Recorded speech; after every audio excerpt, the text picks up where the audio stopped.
Hello friends, मैं हूँ शिवानी। कैसे हैं आप सब? आई होप आप सब अच्छे होंगे। You all are welcome in my CDP class. So let's start today's class. In today's class, we will discuss about the Jean Piaget theory of cognitive development. The first question arises, what is cognitive development? Cognitive development है क्या? Cognitive development describes how these mental processes develop from birth until adulthood. Cognitive development क्या describe करता है कि जो हमारी mental processes है वो कैसे डेवलप होती है बर्थ से लेके अडल्टहुड तक. In other words, what kind of cognitive skills is a 4 year old child capable of compare to a 6 year old. या फिर दूसरे शब्दों में हम कह सकते हैं कि कौन सी कॉग्निटिव स्किल्स एक 4 साल के बच्चे में होगी age compare to a 6 year old child. The acquisition of the ability to think, reason and problem solving. Cognitive development है क्या? ये हमारी जो एबिलिटीज़ हैं उनका एक्विजिशन है. किस टाइप की एबिलिटीज़? हमारी थिंकिंग एबिलिटीज़, रीजनिंग एबिलिटीज़ और हमारी problem solving abilities. It is the process by which people thinking changes across the life span. हम इसको ऐसी प्रोसेस बोल सकते हैं कि लोगों की थिंकिंग कैसे बदलती है लाइफ स्पैन में, पूरी ज़िंदगी अपने जीवन काल में उसकी थिंकिंग कैसे बदल रही है. जैसे एक 2 year old चाइल्ड ऐसे बात नहीं करेगा जैसे एक एडल्ट बात करेगा, या फिर ऐसी थिंकिंग उसकी नहीं होगी जैसी अडल्ट की थिंकिंग होगी. और हम कह सकते हैं अडल्ट की थिंकिंग वैसी नहीं होगी जैसा एक 2 साल के बच्चे की थिंकिंग होती है. Piaget studied cognitive development by observing children in particular to examine how their thought processes change with age. Piaget ने क्या किया? cognitive development को देखने के लिए बच्चों बहुत सारे बच्चे लिए, अलग अलग एजेस के बच्चों को लिया और उनको एग्जामिन किया कि उनकी थॉट प्रोसेसेस कैसे चेंज हो रही है. ही pioneered a way of thinking about how children grow psychologically. इन्होंने एक ऐसा वे दिया जिससे हम क्या जान सकते हैं कि जो बच्चा है वो साइकोलॉजिकली कैसे ग्रो कर रहा है. Gene Piaget. Gene who is gene Piaget? He is a Swiss psychologist. क्या थे? ये एक स्विस साइकोलॉजिस्ट थे. रेडिकल कंस्ट्रक्टिविस्ट भी थे ये. Who believed in the independent constructions of knowledge by a child himself. इनका मानना क्या था कि जो बच्चा है वो इंडिपेंडेंटली अपनी नॉलेज को कंस्ट्रक्ट करता है, खुद से डेवलप करता है, उसकी नॉलेज जो होती है वो खुद कंस्ट्रक्ट कर लेता है. Also known as the father of child psychology. इन्हें चाइल्ड साइकोलॉजी का पिता भी कहा जाता है. Piaget emphasized the importance of the physical environment in our development. इन्होंने फिजिकल एनवायरनमेंट को इम्पोर्टेंस दिया है हमारी डेवलपमेंट के अंदर, कॉग्निटिव डेवलपमेंट के अंदर. He also gave emphasis on the biological abilities we inherit from heredity and somewhere ignore the social aspects. इन्होंने क्या करा? जो बायोलॉजिकल एबिलिटीज़ है, जो हम इनहेरिट है हमारे अंदर, इनहेरिटेड जो प्रॉपर्टीज़ है या इनहेरिटेड एबिलिटीज़ है हमारे अंदर जो हेरिडिटी से हमें मिली है, उनके ऊपर ज़्यादा फोकस करा, जबकि इन्होंने सोशल एस्पेक्ट्स को कहीं ना कहीं इग्नोर कर दिया. इन्होंने अपने थ्योरी के अंदर कुछ इंपॉर्टेंट टर्म्स यूज़ की. कौन कौन सी टर्म्स थी वो? फर्स्ट थी schema, then assimilation and accommodation. दोनों की दोनों एडेप्टेशन की प्रोसेस है, assimilation and accommodation. Then reversibility, equilibrium, object permanence, egocentrism, animism, conservation, transitivity, collective monologue and hypothetico deductive reasoning. Collective monologue क्या है? ये जो ईगोसेंट्रिक स्पीच या फिर इनर स्पीच, हमारी जो प्राइवेट स्पीच होती है उसी का एक पार्ट है. इसके अंदर क्या करेगा? जो बच्चा होगा वो सिर्फ अपने पर्सपेक्टिव से सोचेगा, दूसरे के पर्सपेक्टिव से नहीं सोच पाएगा, सिर्फ अपने पर्सपेक्टिव से सोचेगा. ये कब आती है? ये प्री ऑपरेशनल स्टेज के अंदर आती है. बाकी के टर्म्स को हम आगे डिस्कस कर लेंगे. Schema. What is schema? Schema is a set pattern or organized categories of information and relationship between these categories. Easy books, relationships, devices, monuments, etc. Schema क्या होगा?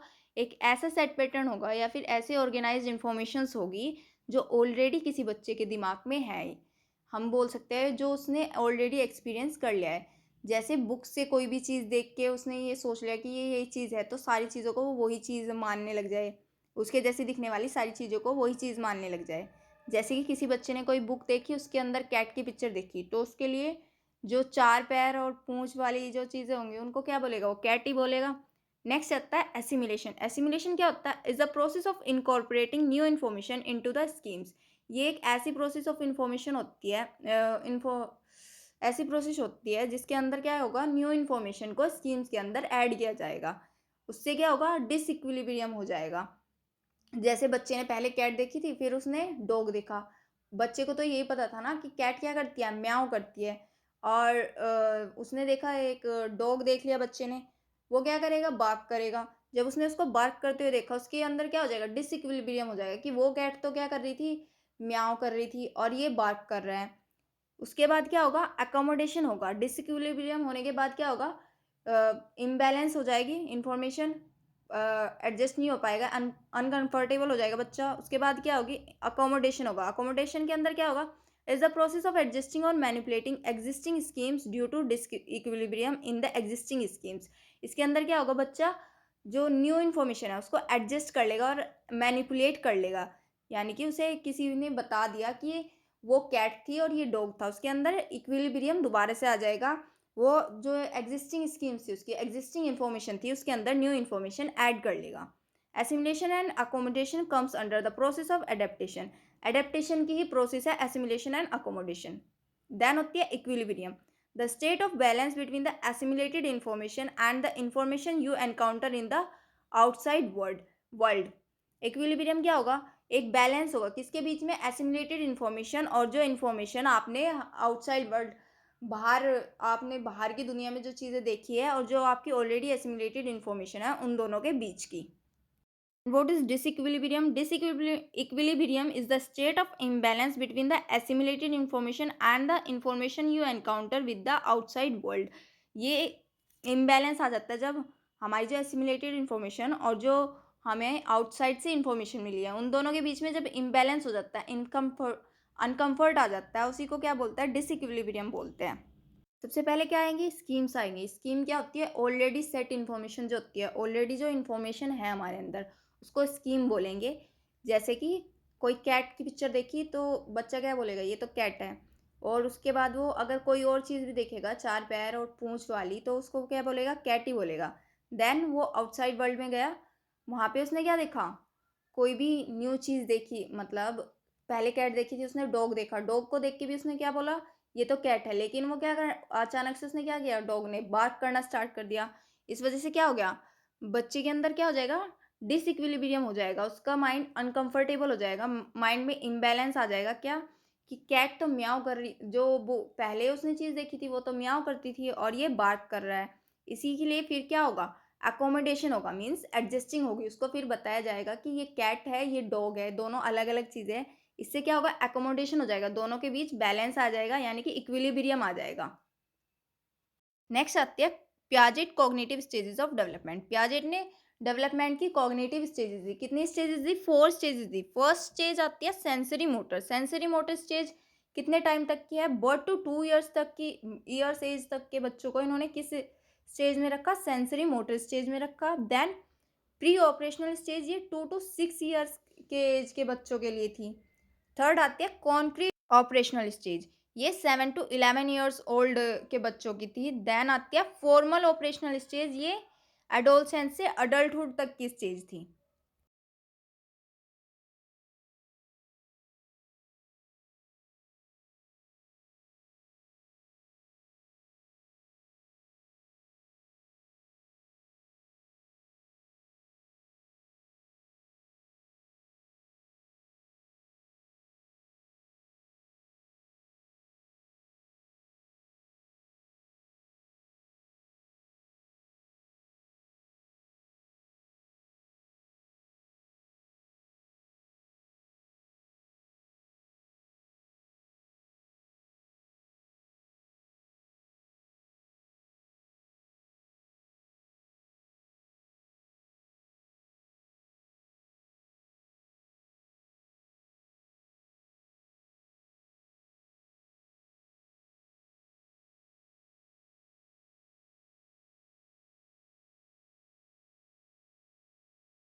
फर्स्ट आती है sensory motor stage. Sensory motor stage कितनी होती है? Birth to 2 years as के बच्चों की स्टेज होती है सेंसरी मोटर स्टेज। इसके अंदर क्या होता है? जो हमारे सेंसेस होते हैं, सेंसेस आर टीचर, हमारे जो सेंस ऑर्गन्स होते हैं वो टीचर्स की तरह काम करते हैं। रिफ्लेक्स एक्शन सबसे ज़्यादा होता है इस एज में। इमिटेटिव बिहेवियर होता है, यानी कि नकल करने की आदत होती है ऐसे बच्चों में। जो इस एज के बच्चे होते हैं इमिटेट करते हैं, जैसे उनके बड़े कोई चीज़ बोल रहे हैं तो वो भी उस चीज़ को वैसे ही बोलने की कोशिश करेंगे। जैसे किसी के पापा उसकी मम्मी को नाम से बुला रहे हैं, तो बच्चा क्या कोशिश करेगा? अपनी मम्मी को नाम से बुलाने की ही कोशिश करेगा। देन होती है इसके अंदर ऑब्जेक्ट परमानेंस आ जाता है। ऑब्जेक्ट परमानेंस क्या होती है? Out of sight out of mind does not apply anymore. यहाँ पे क्या होगा? अगर कोई चीज़ आँखों से दूर चली जाए, जैसे कोई बच्चा किसी बॉल से खेल रहा था और वो रोल करके दूसरी जगह चली गई, तो इसका मतलब ये नहीं है कि बच्चे के दिमाग से वो चीज़ निकल जाएगी। उसके लिए वो अभी भी एग्ज़िस्ट करती है। उसने कोई भी एक चीज़ एक बार देख ली, उसके लिए वो अ वर्ल्ड में एग्ज़िस्ट करती है। जैसे बच्चे कार्टून देखते हैं, बच्चे ने कार्टून देखा, उसके अंदर उसके लिए क्या है? उसके लिए तो यही है कि ये रियलिटी है। उस यहाँ पे क्या होगा? अगर चीज़ें आँखों से दूर चली जाएगी तो माइंड से दूर नहीं जाएगी। माइंड में वो चीज़ हमेशा रहेगी। सेकंड स्टेज आती है प्री ऑपरेशनल स्टेज। ये 2 टू 6 इयर्स तक की एज में होती है। Operations means mental process. यहाँ पे ऑपरेशन का मीन्स क्या है? मेंटल प्रोसेस से मीनिंग है यहाँ पे। यानी कि जो ऑपरेशन है उसको क्या कंसीडर करा गया है? जो हमारी मेंटल प्रोसेस है, हमारे माइंड में जो प्रोसेसेस चल रही है उनको क्या बोला गया है? ऑपरेशंस बोला गया है। ट्रांसडक्टिव रीजनिंग होगी यहाँ पे, और somewhat we say not so logical reason comes. यहाँ पे जो हम बोलेंगे, यानी कि कोई भी बच्चा यहाँ पे जो भी बोलेगा उसके अंदर कोई रीज़न नहीं होगा, लॉजिकल रीज़न नहीं होगा। Crucial stage for language development. इस एज को क्या बोला गया? Crucial stage of for language development, या फिर हम बोल सकते हैं important stage for language development. According to Piaget, child learns to think first and develops the language later. यहाँ पे पियाजेट ने क्या बोला? पियाजेट के अकॉर्डिंग क्या था कि यहाँ पे क्या करेगा बच्चा? सबसे पहले सोचना शुरू करेगा, बाद में उसका क्या होगा? लैंग्वेज डेवलपमेंट होगा। पहले थॉट आएगा, उसके बाद लैंग्वेज आएगी। यहाँ पे बच्चे की थिंकिंग के अंदर यहाँ पे इरिवर्सिबिलिटी होगी, यानी कि children believe that actions can not be reversed और अनडन। यहाँ पे बच्चा क्या बिलीव करता है कि जो एक्शंस है, जो कोई भी एक्शंस होगा वो रिवर्स नहीं होगा, इरिवर्सिबल है, वो अनडन नहीं कर सकते हम उसको। जैसे कि अ 3 year old can't think of ice becoming water and vice versa. एक 3 साल का बच्चा ये नहीं सोच सकता कि आइस को हम वाटर या फिर वाटर को आइस में कन्वर्ट कर सकते हैं। ईगोसेंट्रिज्म होगा यहाँ पे बच्चे के अंदर। मैं में बिलीव करेगा, वो सिर्फ मैं होगा उसके अंदर। Children can't take others perspectives in this stage. दूसरों के पर्सपेक्टिव से नहीं सोच पाएगा, सिर्फ अपने बारे में सोचेगा। अपनी जो उसकी थिंकिंग होगी वो उसके लिए इंपॉर्टेंट होगी। दूसरों के पर्सपेक्टिव से वो नहीं सोच पाएगा उस टाइम पे। एनिमिज्म होगा। A child believes of a non living thing as a living thing which has feelings in it. बच्चा क्या सोचेगा?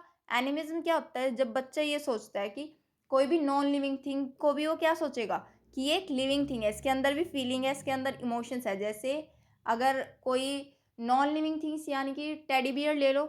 छोटा बच्चा था, उसके पास 2 टू 6 इयर्स का बच्चा था, उसके पास एक टेडी बियर था, हमने वो फेंक दिया, तो बच्चे को क्या लगेगा कि इसको चोट लग गई। नेक्स्ट आती है कॉन्क्रीट ऑपरेशनल स्टेज। ये 7 to 11 ईयर्स तक की एज में क्या होगी? कॉन्क्रीट ऑपरेशनल स्टेज होगी। Logic begins about concrete objects. जो कॉन्क्रीट ऑब्जेक्ट्स हैं, जो मूर्त चीज़ें हैं, उनके लिए लॉजिक्स डेवलप होना स्टार्ट हो जाएगा। Reversibility develops. यहाँ पे रिवर्सिबिलिटी आ जाएगी बच्चे के अंदर, वो रिवर्स कर सकता है कि आइस से वाटर बन जाएगा, वाटर से आइस बन जाएगा। Transitivity develops. यहाँ पे ट्रांजिटिविटी डेवलप हो जाएगी। The ability to recognise relationships among various things. बहुत सारी चीज़ों के अंदर क्या करना? रिलेशनशिप्स बनाना सीख जाएगा वो। Classifications comes. यहाँ पे बच्चा क्लासिफाई कर सकता है चीज़ों को। नेक्स्ट, सीरिएशन करने में कैपेबल होगा बच्चा। कंजर्वेशन करने में भी कैपेबल होगा। कंजर्वेशन क्या होता है? Ability to understand that the quantity, area और volume does not change with the change in form और शेप एंड साइज। ये कंजर्वेशन क्या होती है? ऐसी एबिलिटी होती है जिससे बच्चा क्या समझ सकता है कि एरिया, कोई भी चीज़ की क्वांटिटी एरिया वॉल्यूम से नहीं चेंज होगी। जितनी क्वांटिटी है उतनी ही रहेगी, भले ही उसकी शेप चेंज हो जाए, साइज साइज चेंज हो जाए, क्वांटिटी उतनी ही रहेगी। This stage is also known as the later childhood और गैंग एज। इस स्टेज को लेटर चाइल्डहुड एज भी बोला जाता है या फिर गैंग एज भी बोला जाता है। ट्रांसिटिविटी का एग्जाम्पल क्या हो सकता है? जैसे A is shorter than B, reversible, इसको रिवर्स कर सकता है बच्चा। B is longer than A, यहाँ से रिलेशन बना लेगा। B is shorter than C, reversible, C is longer than B. अब इस चीज को पढ़िए बच्चा क्या बता सकता है, विच इज द शॉर्टेस्ट और लॉन्गेस्ट, इसी को हम क्या बोलेंगे, ट्रांसिविटी बोलेंगे, जहाँ पे रिवर्सिबल, बच्चा रिवर्सिबल कर सकता है चीज़ों को और रिलेट कर सकता है एक दूसरे से। नेक्स्ट आती है फॉर्मल ऑपरेशनल स्टेज। ये कब तक की जो होते हैं, 12 ईयर्स से अबव की एज को हम क्या बोलते हैं, फॉर्मल ऑपरेशनल स्टेज बोलता है, या फिर अडोलसेंस से अडल्टहुड तक की age. In this stage child develops logic about abstract things. यहाँ पे क्या करेगा बच्चा, जो एब्स्ट्रैक्ट थिंग्स है, अमूर्त चीज़ें जो है उनके लिए लॉजिक डेवलप होना शुरू हो जाएगा उसके अंदर, यानी कि जिन चीज़ों को हम छू नहीं सकते उनके लिए भी उसके अंदर लॉजिक डेवलप होने स्टार्ट हो जाएंगे। Deductive reasoning comes going from general to specific. यहाँ पे डिडक्टिव रीजनिंग आ जाएगी, यानी कि जनरल टू स्पेसिफिक बच्चा कर सकता है, किसी की चीज़ की जनरल इन्फॉर्मेशन होगी उसके अंदर स्पेसिफिक इन्फॉर्मेशन भी ऐड कर सकता है। हाइपोथेटिक डिडक्टिव रीजनिंग कम्स, यहाँ पे हाइपोथेटिक और डिडक्टिव रीजनिंग भी आ जाती है। Is the ability to think scientifically by generating predictions और hypothesis about the solution of a problem. यहाँ पे क्या करेगा बच्चा, हाइपोथेटिक और डिडक्टिव रीजनिंग के अंदर किसी भी एक क्वेश्चन के लिए साइंटिफिकली सोच लेगा वो, और एक क्वेश्चन के 4 सॉल्यूशंस निकालने में कैपेबल होगा। Age of divergent convergent creative thinking, इस एज को डाइवर्जेंट या फिर कन्वर्जेंट या फिर क्रिएटिव थिंकिंग की एज भी बोला जाता है। नेक्स्ट आता है educational implication of Piaget cognitive theory. Piaget cognitive theory के एजुकेशनल इम्प्लीकेशंस क्या क्या हो सकते हैं। फर्स्ट आती है एक्टिव लर्निंग। इन्होंने एक्टिव लर्निंग के ऊपर फोकस किया, लर्निंग बाय डूइंग के ऊपर फोकस किया। ये स्टूडेंट सेंटर्ड लर्निंग के ऊपर बिलीव करते थे। Readiness to learn, student centred learning, simple to complex approach. इनकी अप्रोच कैसी थी, सिंपल टू कॉम्प्लेक्स अप्रोच थी, यानी कि पहले सिंपल चीज़ें सिखाई जाए बच्चे को, उसके बाद कॉम्प्लेक्स चीज़ें सिखाई जाए। Make a syllabus according two stages, जो सिलेबस है उसको अकॉर्डिंग टू स्टेजेस के हिसाब से डेवलप किया जाए। जैसे कि सेंसरी मोटर स्टेज है तो उसमें तो बच्चा स्कूल जाएगा नहीं। प्री ऑपरेशनल स्टेज में बच्चे के लिए कैसी चीज़ें होनी चाहिए, उनको कॉन्क्रीट चीज़ों से सिखाने की कोशिश करनी चाहिए। ऐसे ही कॉन्क्रीट ऑपरेशनल स्टेज में थोड़े थोड़े लॉजिक डेवलप कराने चाहिए, इस टाइप का वो होना चाहिए सिलेबस। प्रोजेक्ट बेस्ड लर्निंग के ऊपर फोकस था इनका। एम्फेसिस ऑन डिस्कवरी अप्रोच, इनकी अप्रोच कैसी थी, डिस्कवरी अप्रोच को इन्होंने ज़्यादा प्रोत्साहन दिया।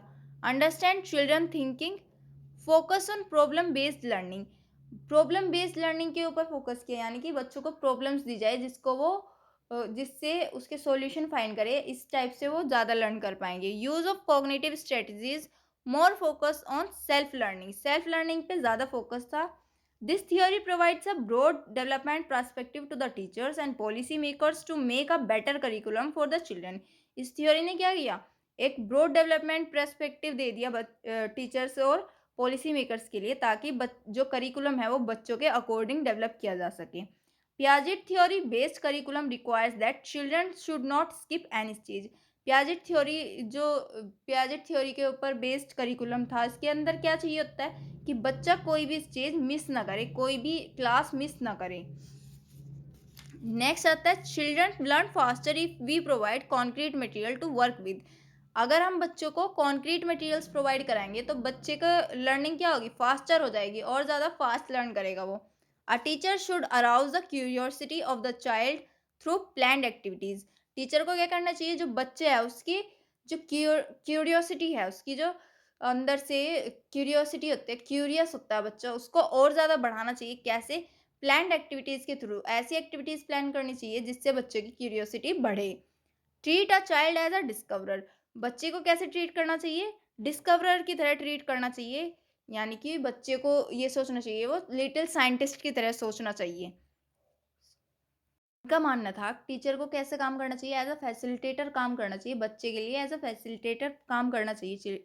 जो टीचर्स है, टीचर्स का क्या करना चाहिए, बच्चों को प्रॉब्लम्स देनी चाहिए ताकि वो उनको सोल्व करे, यानी कि उसके जो सॉल्यूशंस है उनको डिस्कवर करे, उनको इंस्पायर करना चाहिए ताकि वो खुद से डिस्कवर करने की कोशिश करे सॉल्यूशंस को। इससे क्या होगा, बच्चे की लर्निंग और ज़्यादा अच्छी होगी और फास्टर होगी।